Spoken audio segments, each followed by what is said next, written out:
കൊച്ചി ഇടപ്പള്ളിയിലെ വയോധികയുടെ ദുരൂഹമരണം കൊലപാതകമെന്ന് സംശയം.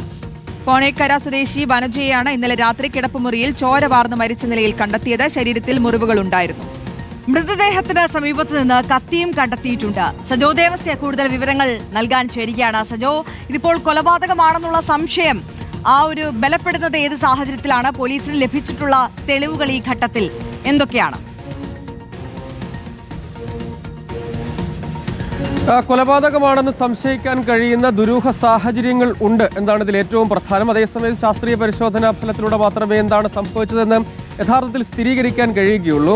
ഇന്നലെ രാത്രി ഒരു 9 മണിക്ക് ശേഷമാണ് ഇടപ്പള്ളിക്കടുത്ത പോണേക്കര പ്രതീക്ഷാ നഗർ റെസിഡൻസ് അസോസിയേഷനിൽ താമസിച്ചിരുന്ന വനജ എന്ന 70-കാരി മരിച്ച നിലയിൽ വീട്ടിൽ കാണപ്പെടുന്നത്. അവരുടെ സഹോദരിയുടെ മകളും ഭർത്താവും ഇവരോടൊപ്പം താമസിച്ചിരുന്നു. അവർ ജോലിക്ക് പോയി മടങ്ങി ഏതാണ്ട് 9 മണിക്ക് ശേഷമാണ് തിരികെ എത്തുന്നത്. ആ ഘട്ടത്തിലാണ് കിടപ്പുമുറിയിലെ കിടക്കയിൽ മരിച്ച നിലയിൽ കണ്ടെത്തുന്നത്. ശരീരത്തിൽ മുറിവുകളുണ്ട്, ചോര വാർന്ന നിലയിലായിരുന്നു. കട്ടിലിന് സമീപത്തും ഒക്കെയായി ചോര തളം കെട്ടിക്കിടക്കുന്ന സാഹചര്യവും ഉണ്ടായിരുന്നു. മൃതദേഹത്തിന് തൊട്ട് സമീപത്ത് ഒരു കത്തിയും ഉണ്ടായിരുന്നു. ഇവർ കുറേ നാളായി, അതായത് പ്രായത്തിൻ്റെതായ ബുദ്ധിമുട്ടുകൾ, വാർദ്ധക്യ സഹജമായ അസുഖം ഉള്ളതുകൊണ്ട് തന്നെ വീടിന് പുറത്തേക്ക് അധികം ഇറങ്ങാറില്ല.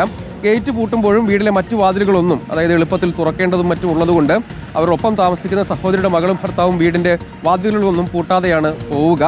പക്ഷേ മറ്റ് പ്രശ്നങ്ങളൊന്നും ഉണ്ടായിരുന്നുമില്ല. ഇതിനിടെയാണ് ഇത്തരം ഒരു സാഹചര്യം ഉണ്ടായത്. എളമക്കര പോലീസ് സ്ഥലത്തെത്തി തുടർ നടപടികൾ സ്വീകരിച്ചിട്ടുണ്ട്. ഇൻക്വസ്റ്റും പോസ്റ്റ്മോർട്ടവും ഇന്നാണ് നടക്കുക.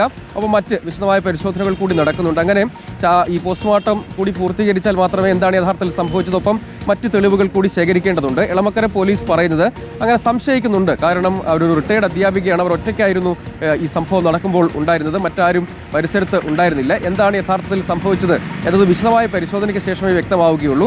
ഇപ്പോൾ അങ്ങനെ സംശയിക്കാൻ ഇടവരുന്ന കുറേയധികം സാഹചര്യങ്ങളുണ്ട്.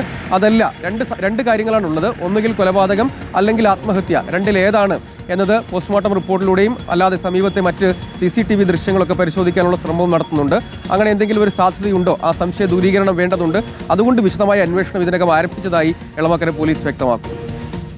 സജോ ദേവസ്യാണ് വിശദാംശങ്ങൾ നൽകിയത്. ഇടപ്പള്ളിയിലെ വയോധികയുടെ മരണം കൊലപാതകമാണോ എന്ന സംശയമാണ് ഇപ്പോൾ പോലീസിനുള്ളത്. കൂടുതൽ അന്വേഷണം പുരോഗമിക്കുകയാണ്.